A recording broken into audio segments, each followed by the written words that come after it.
बिस्मिल्लाहिर्रहमानिर्रहीम। अस्सलाम वालेकुम दोस्तों, कैसे हैं आप सब। मेरा नाम है सुहेल अनवर और आप देख रहे हैं आपका अपना channel kitchen for lucky peoples. तो मेरे अजीज दोस्तों, आज मैं आपके लिए बहुत ही मज़ेदार, बहुत ही क्रिस्पी और बहुत ही थोड़े इंग्रेडिएंट्स में बनने वाले क्रंची पोटैटो बाइट्स की रेसिपी लेके आया हूँ। तो दिखने में तो खूबसूरत लगते हैं ही और खाने में बहुत ही जायकेदार हैं और बहुत ही मज़ेदार बनते हैं। तो आइए देखते हैं किस तरह बनते हैं पोटैटो बाइट्स मेरे अंदाज में।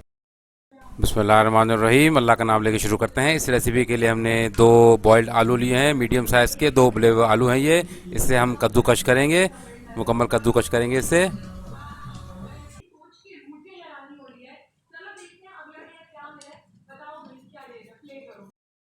अल्हम्दुलिल्लाह दोनों आलू कद्दूकश हो चुके हैं। अब हमारी बारी आती है इसमें मसाले बनाने की। सबसे पहले हम इसमें दो चॉप की हुई हरी मिर्चें मिलाएंगे। आप चाहें तो बड़ी ले सकते हैं, छोटी ले सकते हैं, या आपके टेस्ट के अकॉर्डिंग है। अब हम इसके जायके को मज़ीद बेहतरीन बनाने के लिए इसके अंदर 1 टेबलस्पून के करीब हरा पुदीना डालेंगे और हरा धनिया भी इसमें तकरीबन दो टेबलस्पून के करीब हरा धनिया जाएगा। अब बात आती है जायके की, तो हम इसमें 1 टीस्पून के करीब नमक शामिल करेंगे। हल्की सी खुशबू और बेहतरीन कलर के लिए हम इसमें हाफ टी स्पून के करीब हल्दी शामिल करेंगे। बेहतरीन खुशबू के लिए हम इसमें 1 टीस्पून के करीब साबुत जीरा डालेंगे। इसकी खुशबू को और बेहतरीन करने के लिए हम इसमें हाफ टी स्पून के करीब गरम मसाला पाउडर डालेंगे। इसकी स्पाइसनेस के लिए हम इसमें 1 टीस्पून भरकर कुटी हुई लाल मिर्च डालेंगे। इन बाइट्स की बेहतरीन बाइंडिंग के लिए हम इसमें 2 टेबलस्पून भरकर बेसन डालेंगे। 2 टेबलस्पून भरकर बेसन डालेंगे इसमें। बेसन से इसका जायका भी बहुत बेहतरीन हो जाता है। 2 टेबलस्पून भरकर इसमें बेसन डालेंगे।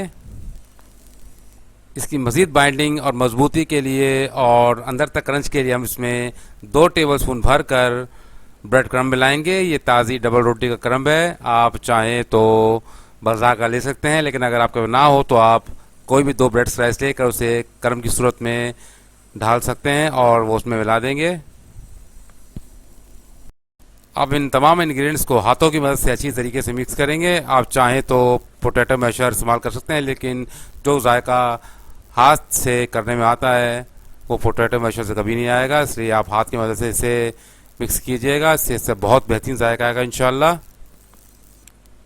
अल्हम्दुलिल्लाह तमाम अज्जा अच्छे तरीके से मिल चुके हैं। आप देख सकते हैं ये कि एक डो की शक्ल इख्तियार कर चुके हैं। ये हमें डो इसी पोजीशन में चाहिए था। आप देख सकते हैं बिल्कुल खुश्क है ये, इसके अंदर ज़रा भी मॉइस्चर नहीं है। अब हम 10 मिनट के लिए इसे ढक कर रख देंगे ताकि ये अच्छी तरीके से सेट हो जाए। इसके बाद इसकी बाइट बनाएंगे।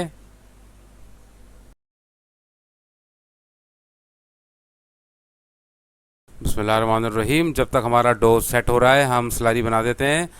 स्लरी के लिए हमने 2 टेबलस्पून भर कर कॉर्नफ्लोर लिया है। अब इसमें हम इसमें उतना पानी डालेंगे कि ये आराम से एक हल्का सा थिक पेस्ट बन जाए हमारा। 3 से 4 टेबलस्पून के करीब इसमें पानी गया है। आप देख सकते हैं इतना थिक पेस्ट हमें चाहिए स्लरी का। बिस्मिल्लाहिर्रहमानिर्रहीम, 10 मिनट हो चुके हैं। अब हम बाइट्स बनाने की तैयारी करते हैं। सबसे पहले हम हाथों को अच्छे तरीके से तेल की मदद से ग्रीस करेंगे। इसके बाद हम छोटा छोटा सा पोर्शन उठाएंगे और उसे बाइट की सूरत में ढालेंगे। आप देख सकते हैं कि हमने थोड़ा सा पोर्शन लिया है। इसे बिल्कुल हम इतना बना रहे हैं कि ये आराम से एक बाइट में कन्वर्ट हो जाए।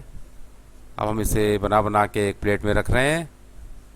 बस थोड़ा सा पोर्शन आपने उठाना है ताकि ये एक बिल्कुल बाइट साइज़ बन जाए।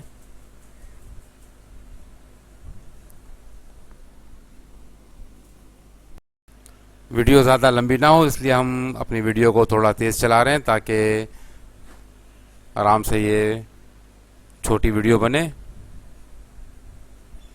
अल्हम्दुलिल्लाह हमारे बाइट मुकम्मल तौर पर तैयार हैं। आप देख सकते हैं कि 2 आलूओं से कितने सारे हमारे क्रंची पोटैटो बाइट बने हैं।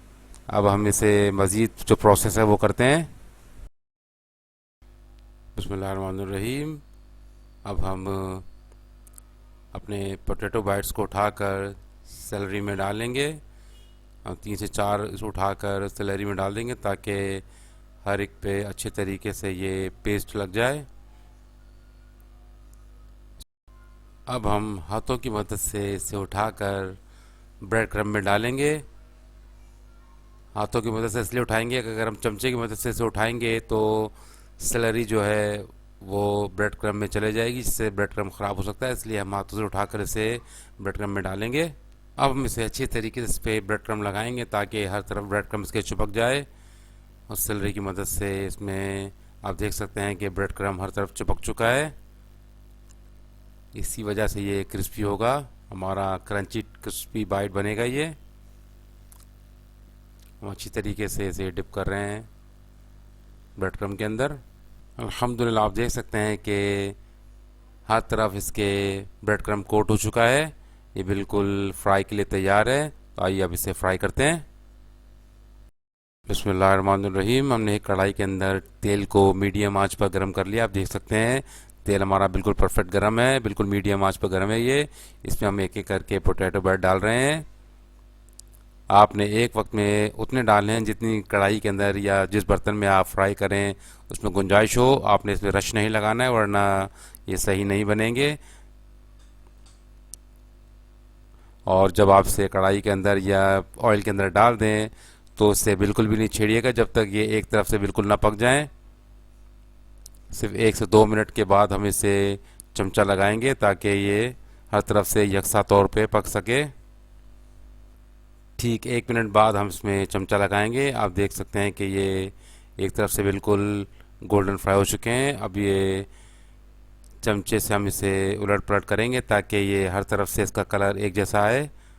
आप देख सकते हैं कि बेहतरीन तौर पे हमारे पोटैटो बाइट्स फ्राई हो रहे हैं। अल्हम्दुलिल्लाह 2 से 3 मिनट के अंदर ये बिल्कुल फ्राई हो चुके हैं। आप देख सकते हैं कि बिल्कुल यकसा कलर इसका आया है, बिल्कुल एक जैसे हैं ये, बिल्कुल बेहतरीन किस्म के फ्राई हुए हैं। इसे देखकर ही आप इसके क्रिस्पीपन का अंदाज़ा लगा सकते हैं कि ये कितने क्रिस्पी होंगे। बहुत बेहतरीन बने हैं माशाल्लाह से ये, और बिल्कुल एक जैसा कलर है इसका।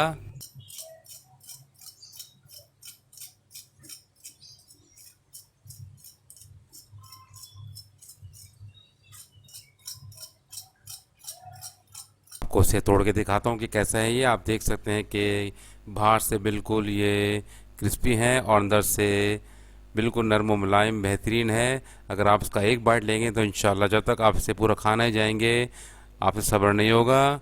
हम उम्मीद करते हैं कि हमारी आज की रेसिपी भी आपको बहुत पसंद आई होगी। तो हमारे channel kitchen for lucky peoples को लाइक शेयर सब्सक्राइब कर दीजिए ताकि हम आइंदा भी आपके इस तरह की बेहतरीन रेसिपीज़ ला सकें। तब तक के लिए इजाज़त, अल्लाह हाफिज़। अल्लाह हम सबको अपनी हिफ्ज़-ओ-मान में रखे। आमीन सुमा आमीन।